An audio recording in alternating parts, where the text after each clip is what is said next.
이번 시간에는 윤석열 대통령 부부의 4월 달 운세가 어떻게 되는 건가 하는 것에 대해서 한번 풀어보도록 하겠습니다. 먼저 이 사주가 이제 윤석열 대통령의 사주고, 이 사주는 김건희 여사의 사주라고 합니다. 그래서 이거를 기준으로 해서 한번 풀어보도록 하겠습니다. 먼저 윤석열 대통령 사주를 볼 것 같으면 이게 이제 자월의 경금으로서 천간에 이렇게 비견, 편인, 편관 이렇게 보고 있으니까 금수상관격입니다. 그래서 금수상관격이 살과 인을 보는 그런 관계가 돼서 금수상관대살이죠. 또는 뭐 기식취살이라고 해도 되겠습니다. 그러니까 대귀격입니다. 그러니까 일간 또 지금 경금이 술토에만 통근을 해가 있는 상태라서 일간이 아주 약한데 인수의 역할, 그러니까 무토 인수의 역할이 매우 크게 작동하는 그런 구조가 돼서 이런 격국을 우리가 보통 기식취살 이렇게 얘기를 합니다. 기식취살격이라고도 하고 또 금수상관격이다 이렇게 뭐 금수상관대살격이다 이렇게 표현해도 틀림이 없겠습니다. 어찌됐든 이 사주는 동금이죠. 그러니까 겨울에 태어나는 자월에 태어나는 경금으로서 이 병화와 인수가 각각 그러니까 어느 것도 서로가 매우 의존하는 관계인데 매우 두 개 다 굉장히 귀한 역할을 해줄 수 있는 그런 구조가 되고, 이 경금도 연간에 있는 경금도 또한 무토를 외부에 가불목이 왔을 때 무토 이 상신 무토를 지켜주는 역할을 하기 때문에 이 사주 내에 있는 글자들이 한자도 허투루 놀고 있는 글자가 없습니다. 그래서 매우 부귀한 격국이다. 금수상관대살격으로서 부귀격이죠. 굉장히 보기 드문, 그러니까 뭐 100년에 한 명 만날까 말까 할 정도로 굉장히 부귀한 격국이다 이렇게 볼 수가 있겠습니다. 그런데 원사주는 이렇게 이제 굉장히 부귀격으로 돼 있고 격국이 완벽하게 거의 완벽하다고 할 수 있을 정도로 구성되어 있기 때문에 운을 만났을 때도 어지간한 운에는 이 사주는 어려움이 없습니다. 그러니까 잘 견디고 또 극복을 해 나갈 수 있는 그런 구조의 사주다 이렇게 볼 수가 있죠. 그러니까 대부대귀한 격국이다 이렇게 볼 수 있습니다. 그런데 현재 지금 갑오대운 갑진년에 와 있습니다. 그리고 이제 지금 4월 4일부터 4월 4일 양력 4월 4일이 청명이었어요. 청명인데 청명부터 시작해가 무진월인데 이때부터가 이제 무진월이 시작이 됐습니다. 그래서 이 사주 자체는 매우 흠잡을 데 없이 완벽한 구조의 사주인데 그러나 그럼에도 불구하고 이 갑오대운 갑진년은 매우 어렵고 흉한 해다. 대흉한 해라고도 할 수가 있습니다. 그러니까 매우 어려운 시기를 맞이했습니다. 왜냐하면은 이 사주는 목, 그러니까 갑목이든 을목이든 이 목을 여러 개를 만나게 되면은 대패가 납니다. 그러니까 절대로 목을 만나지 말아야 됩니다. 목이라는 것은 무엇을 말하느냐? 이 사주에서 목은 무엇을 의미하느냐? 재성이죠, 재성. 그러니까 재성이라는 게 그러면 우리가 일반 세속의 언어로 얘기하면 무엇이냐면은 돈, 여자, 처, 또는 음주, 가무 이런 거에 대해서입니다. 음주나 처나 여자나 돈 이런 것들이 재성이 되는데 이것을 이 사주는 그런 것들을 만나면은 크게 대패가 납니다. 그런데 원사주가 매우 완벽하게 구성이 되어 있기 때문에 갑목이나 을목이 한 개 정도 와가지고는 끄떡도 안 합니다. 그러니까 오히려 발전을 할 수가 있어요. 그럴 때는 한 개 정도의 갑을목이 왔을 때는 오히려 천간에 있는 글자들이 공을 세울 수 있기 때문에 더욱 기식취살격 또는 금수상관 대살격이 매우 돋보이게 상신들이 공을 세울 수 있는 구조가 되기 때문에 갑목이나 을목이 한 개가 왔을 때는 오히려 발전을 할 수 있는데, 지금 갑오대운 갑진년 이렇게 갑목이 연거푸 온단 말이에요. 지지르는 또 오하고 와서 오술합을 해서 또 칠살이 한 번 더 동하게 되는 이런 구조가 돼 있기 때문에 이렇게 되면은 이 사주는 이제 이렇게 난공불락처럼 보이는 사주이지만 무너지게 됩니다. 그래서 경금이 무력화됨으로 인해서 경금이 갑오되어 온 갑진년에는 경금의 역할이 무력화됨으로써 바로 경금이 무력화되면은 바로 타격을 받는 것이 무토가 됩니다. 무토가 갑을목에서 목극토, 목극토 돼가지고 아주 제극인을 당하기 때문에 제극인 되고 또 재생살 될 수가 있죠. 그래서 아주 작살이 나는 그런 구조가 됩니다. 그래서 갑오대온 갑진년은 뭐 그 월운에 따라서 좀 좋은 달도 있고 나쁜 달도 있겠지만 전반적으로 매우 불리하고 대흉하다고 하는데 제가 망설임 없이 말을 합니다. 굉장히 흉한해다 이렇게 볼 수가 있죠. 그 원인은 뭐냐면 재성 때문에 그렇습니다. 재성이라는 게 뭐냐? 여자, 돈, 또 음주 그런 것들을 여기서 이제 재성이라고 얘기하는데 그것들로 인해서 인생이 굉장히 고단하게 풀리지 않게 되고 고생을 많이 하고 명예적으로도 힘들고 건강적으로도 힘들고 그런 상황을 맞이하게 된다 이렇게 볼 수 있죠. 그런데 현재 이제 4월 4일부터가 청명이고 이때부터를 우리가 무진월이라고 합니다. 그러니까 무진월이 오면 조금 나아요. 그러니까 무토가 지금 여기 가불목에게 목극토 돼가지고 죽어 있는 상태인데 무진월은 다시 무토가 와서 상신이 왔기 때문에 조금 나아져요. 조금 나아지는데 문제는 우리가 투표를 하는 4월 10일이 갑진이래요. 그러면 갑목이 또 왔거든요. 이렇게 되면 이제 여기 월에서 왔는 투표일 4월 10일 투표일이 또 한 번 대흉한 상황을 겪게 되는 겁니다. 그러니까 목극토 또 당하죠. 그러면서 지지로는 어떻게 됩니까? 이 진토가 지금 여기 원사주에도 진토가 있는데 월에도 진토가 오고 일에도 진토가 오고 또 연에도 진토가 옵니다. 그러니까 진토가 하나 둘셋네 개 그러니까 원사주에도 경진일주니까 진토가 있고요. 갑진년에 또 진토가 있고 4월 그러니까 무진월에 또 진토가 있고 투표를 하는 4월 10일이 또 갑진일로 또 진토가 있어요. 이렇게 진토가 여러 개 있으면은 우리가 진진형 한다고 하지 않습니까? 이렇게 형이 심하게 일어나게 됩니다.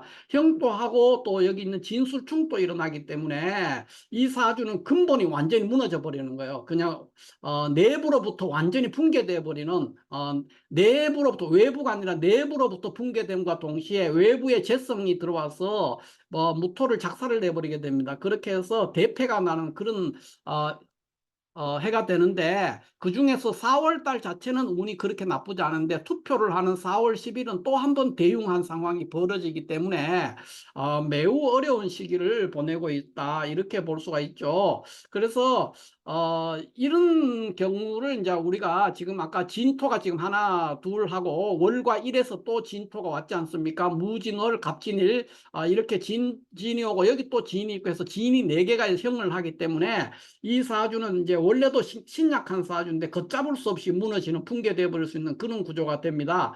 이 구조를 볼 것 같으면 이제 연애자평에 보면은 연애자평에 애증부라고 있어요. 애증부 연애자평 중에 한 편인데 애증부에 보면 이렇게 돼 있어요. 궁도봉급의 위 필범어 자형 이렇게 돼 있습니다. 이게 무슨 뜻이냐 하면은 막다른 골목에 다다랐으니까 막다른 골목 꽉 막힌 골목에 온 거예요. 궁도에서 급제 그러니까 도둑을 만나는 겁탈을 당하는 거예요. 막다른 골목에서 겁탈을 당하게 되는 것은 자형을 범했기 때문이다 그랬어요. 자형 그러니까 우리가 진진오 유유해해 이런 것들을 자형이라고 해요. 진진 오오 유유 해해 이거를 자형이라고 하는데 연애자평 애증부에 보면은 궁도봉급은 위이 필범어 자형이라 그랬으니까 막다른 골목에서 겁탈을 당하게 되는 것은 사주가 자형을 였기 때문이다. 자형을 하고 있기 때문이다. 이렇게 얘기해서 그러니까 이게 지금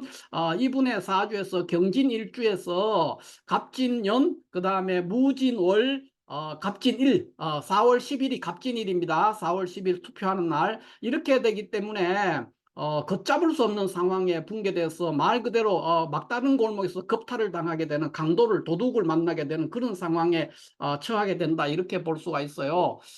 그 다음에 여기에 이제 김건희 여사 사주를 볼 것 같으면 이 사주도 어, 그 무진월 그러니까 무진월은 길하다고 볼 수가 있죠. 4월이 무진월이 되는데 지금 4월이 언제냐면 우리가 절기를 기준으로 했을 때 4월 4일 청명이 지나고부터 4월이라고 합니다. 그래서 무진월 갑진일이 되겠습니다. 4월 4일 선거를 해야 되니까 그러면 무진월 자체는 이 사주에서 나쁘지가 않아요. 그러니까 신월의 병화가 신잡하면서 임수를 띄우면서 천간에 투관시켰으니까 칠살격 사주죠. 칠살격 사주가 살대 정관이 아주 완벽하게 이루어진 구조니까 이 사주도 원사주는 매우 대귀한 그런 구조에 아주 훌륭한 사주다 이렇게 볼 수가 있습니다. 그런데 현재는 계묘대운의 갑진년을 맞이하게 됩니다. 그러면 이 사주도 마찬가지로 갑을목을 굉장히 조심해야 됩니다. 갑을목이라는 게 이 사주에서 갑을목은 무엇이냐 했을 때 인성입니다. 인성. 그러니까 문서라든가 뭐 어떤 선물이라든가 또는 그 외부와 소통하는 어떤 전화 이런 것들이죠. 전화라든가 메시지 이런 것들을 관리를 잘해야 됩니다. 이런 것들로 인해서 붕괴되는 구조의 사주입니다. 그러니까 누구 측근과 통화를 하거나 또는 문자를 보내거나 이런 것들을 다 굉장히 조심해야 되고 또 언론에 노출되는 것도 굉장히 좋지 않은 모습을 보여야 됩니다. 왜 그러냐면 이 식신이 붕괴되면 안 되거든요. 갑을목의 기운을 만나면 인성을 만나게 되면은 이 사주의 가장 핵심적인 역할을 하는 것이 무토식신인데 무토식신이 목국토대가 없어져요. 여기도 마찬가지죠. 윤석열 대통령도 갑을목을 만나면 안 되는데 여기서는 갑을목이 우리가 십신으로 말하면 재성이 되겠습니다. 그러니까 여기서 재성이라는 것은 음주가무라든가 여자라든가 돈이라든가 이런 것들이 되겠죠. 그런 것들을 조심해야 되는 거고 여기도 갑을목이지만 십신으로는 인성이기 때문에 내용이 다릅니다. 그러니까 전화라든가 문자라든가 기타 여러 가지 메시지 또 언론 이런 데 노출되는 것이 매우 불리한 구조의 사주다 이렇게 볼 수 있어요. 그런데 현재 계묘대운 갑진년을 하면서 무진월이 됐습니다. 이제 4월이 돼서 무진월에 갑진되면 무진월은 괜찮았는데 갑진일이 되면 4월 10일 투표하는 날이 4월 10일이니까 갑목이 오면 또 무토를 손상시키기 때문에 갑진일 그러니까 4월 10일이 매우 흉하게 되고 금년 자체도 이 사주는 이제 경신금 같은 것도 없는 구조니까 이 갑진년 자체가 매우 힘겨운 그런 해가 되겠습니다. 아주 고단한 그런 시간들을 보인다 이렇게 볼 수가 있겠습니다. 자 이렇게 해서 뭐 이렇게 보나 저렇게 보나 윤석열 대통령 부부의 이 4월 10일 기준 4월 10일이 선거를 하기 때문에 그렇습니다. 4월 10일 갑진일의 운세 그러니까 무진월 갑진일이 되겠습니다. 무진월 4월 무진월의 갑진일의 운세는 대흉한 해다 대흉한 날이다 이렇게 볼 수가 있겠습니다. 물론 무진월 자체는 조금 낫습니다. 지난달 정묘월보다는 3월달 정묘월보다는 낫지만은 실질적으로 투표가 일어나는 4월 10일은 갑진일로서 매우 불리한 한 해가 하루가 될 수 있다. 그래서 전반적으로 금년에 갑진년 운 자체도 대흉한 해가 되고요. 원사주는 전부 다 아주 귀격으로 되어 있습니다. 그럼에도 불구하고 연거푸서 나쁜 운을 계속 대운과 세운에서 계속해서 좋지 않은 운을 만남으로 인해서 이 사주들은 외부가 아니라 내부로부터 붕괴되고 있다. 이렇게 볼 수가 있는 그런 구조의 사주다. 이렇게 말할 수 있습니다. 자, 이 사주를 풀면서 제가 지금 제 강의를 들으시는 분들은 이분들과 제가 이 오른쪽에 있는 거 이거를 연계시켜서는 생각지 마시고요. 전혀 윤석열 대통령과 이 내용과는 전혀 관계가 없으니까 오해 안 했으면 좋겠고 다만 제가 이 사주를 풀면서 언뜻 역사적인 사건 중에서 머리에 떠오르는 게 하나 있어요. 이 사건이 떠올라가지고 제가 한번 적어봤습니다. 우리가 보통 한나라 이렇게 얘기할 때 한나라가 기원전 202년에서 기원 후 220년까지 약 한 400년 정도 존속했던 나라인데 이 나라가 계속해서 기원전 202년에 왕조가 창립이 돼가지고 아무 무탈하게 400년을 존속한 건 아닙니다. 그 사이에 전한이라는 시대가 있었고 후한이라는 시대가 있는데 요 사이가 전한과 후한의 사이가 15년 정도 공백이 있는데 그때 요 신이라는 나라가 있었어요. 그러니까 한 나라가 202년, 보통 우리가 한 나라 그러면 기원전 202년에서 기원 후 220년까지 400년을 얘기하지만은 전하는 기원전 202년부터 한 200년 정도, 그다음 후하는 기원 후 25년부터 한 200년 정도, 요 정도를, 그러니까 200년 200년 잘라가 전한과 후한을 나누는데, 전한과 후한 사이에 사람들이 잘 모르지만 나라 이름 중에 신이라는 나라가 있었어요. 신. 요거는 15년 정도 존속했는데, 이 신이라는 나라를 건국했던 사람이 누구냐 하면 왕망이라는 사람이에요. 왕망이라고 하면 보통 이제 중국에서는 역적의 대명사, 중국 역사에서 네 명의 역적을 꼽는다 그러면 망탁조이다 이렇게 말하는, 그 중에서 제일 나쁜 역적이죠. 아주 나쁜 역적을 이제 제일 앞에 둔 거를 이제 왕망을 던데, 왕망과 동탁과, 이 탁은 동탁을 말합니다. 삼국지에 나오죠. 왕망과 동탁과 조조와 사마이, 요 네 명의 역적이다 이렇게 이제 표현을 하는데, 그 중에서도 역적 중에서도 역적이라고 제일 앞에 왕망을 넣어서 망을 넣었어요. 그래서 그 역적 중에 한 명인데, 이 사람이 전한을 멸망시키고 자기가 세운 나라 신이라는 왕조를 건국해서, 이게 어떻게 세워질 수 있었냐 하면은, 이분이 이제 전한 이때 말년에 말기에 굉장히 그 대인군자의 코스프레를 했습니다. 그러니까 굉장히 인격적으로 고매한 노릇도 하고, 황제가 어떤 물건을 하사하거나 이런 거를 하면은 그런 것들을 주변에 가난한 사람이나 가난한 친인척한테 다 나눠주고, 자기 자신은 매우 검소하고 청렴하고, 또 황제에게 매우 충성스러운 그런 모습을 보이면서 아주 몸을 낮추고, 오직 국가와 민족만 있는 것처럼, 오직 그 요즘에 말하면 뭐 공정과 정의 이런 거죠. 이런 거를 이제 앞세우면서 아주 청렴결백하고 그 아주 몸을 그러니까 절제력 있게 이렇게 어떤 상황에도 몸에 흐트러짐이 없을 정도로 그렇게 행동을 하는 그런 것들이 있었습니다. 그래서 그런 대인군자와 충신의 코스프레죠. 대인군자 플러스 충신의 코스프레를 해가지고 사람들의 신망을 얻었어요. 그래서 이제 이분이 그렇게 하는, 이렇게 대인군자에다 충신의 코스프레를 하면서 한편으로는 자기에게 정적이 되겠다 싶은 사람들은 다 제거했어요. 그러니까 가장 대표적인 것이 황제의 그 이질 족하니까 결국 자기한테 황제의 사촌 동생쯤 되는 사람인데, 순우장이라고 있어요. 순우장. 순우장이라는 사람이 이제 일종의 그 비서실장 같은 그런 역할을 하고 있었는데, 이 순우장이 계급이 시중이었어요. 시중. 시중이라는 계급을 가지고 있는 순우장을 모함을 했어요. 무고하게. 그러니까 무고한 사람을 모함을 해서 황후의, 그러니까 그 황제 부인이죠. 그러니까 황후의 언니와 간통을 했다 이렇게 모함을 해가지고 순우장을 죽이게 됩니다. 죽이고 또 황제의 외가 쪽에 친척들 외가들을 다 몰살을 시켰어요. 그렇게 하는 그 굉장히 잔인한 모습을 보였는데, 그렇게 하면서 겉으로는 굉장히 대인군자고 충신의 모습을 계속 보이는 것이죠. 그래서 황제가 하사하는 물품이나 이런 걸 전부 다 가난한 사람한테, 돈이나 토지 이런 것도 다 가난한 사람 나눠주고 이러니까 사람들의 겉으로는 굉장히 신망이 높았죠. 그렇게 하는 그런 것들을 축적시켜서 마침내 집권을 하게 됩니다.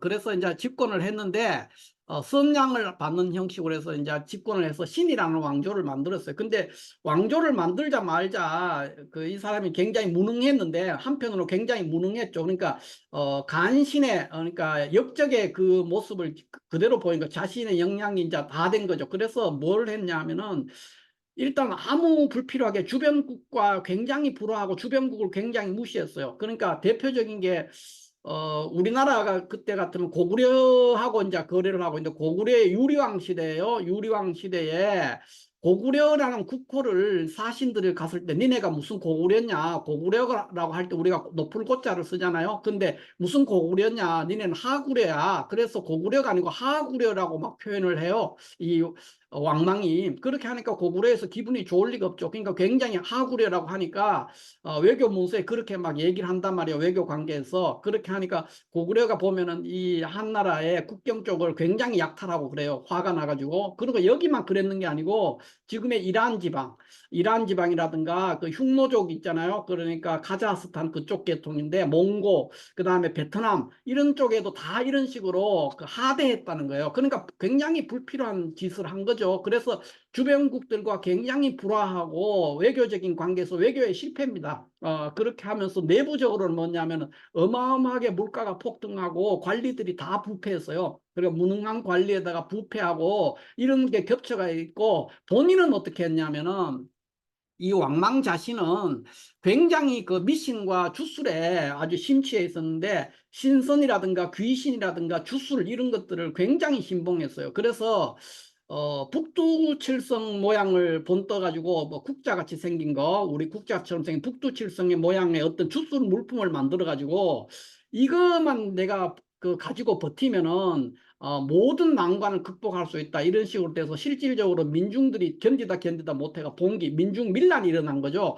민중 봉기가 일어나가 궁궐로 그 난민 그러니까 반란군들이죠 일종의 그러니까 민중들이 이제 그 당시 백성들이 봉기해가지고 궁궐에 쳐들어왔단 말이에요. 그랬는데도 북두칠성의 힘으로 저 반란군들이 아무리 군사가 많아도 저걸 다 물리칠 수 있어, 저걸 다 없앨 수 있다 이렇게 믿으면서 끝까지 버티다가 민중들한테 잡혀가지고 목이 잘려서 참수형을 당했습니다. 그러니까 현직 황제로서 15년간 자기가 세운 나라에서 15년간 있으면 단 일대 아들까지도 못 내려갔죠. 진시황마에도 아들까지도 황제가 있었지 않습니까? 그런데 자기가 세운 나라에서 자기가 거기서 참수형을 당해서 죽은 거죠.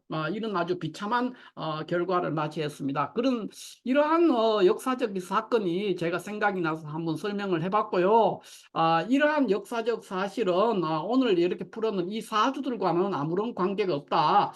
이렇게 이해를 해줬으면 좋겠습니다. 어찌됐든 제가 이 사주를 풀면서 굉장히 그 왕망이 세운 신이라는 그 왕망이라는 사람이 굉장히 이 사건이 굉장히 생각이 나서 한번 이렇게 적어봤습니다. 자, 이렇게 해서 오늘은 윤석열 대통령 부부의 4월달 운세가 어떻게 되는 건가 하는 것에 대해서 간략하게 한번 알아봤습니다. 감사합니다.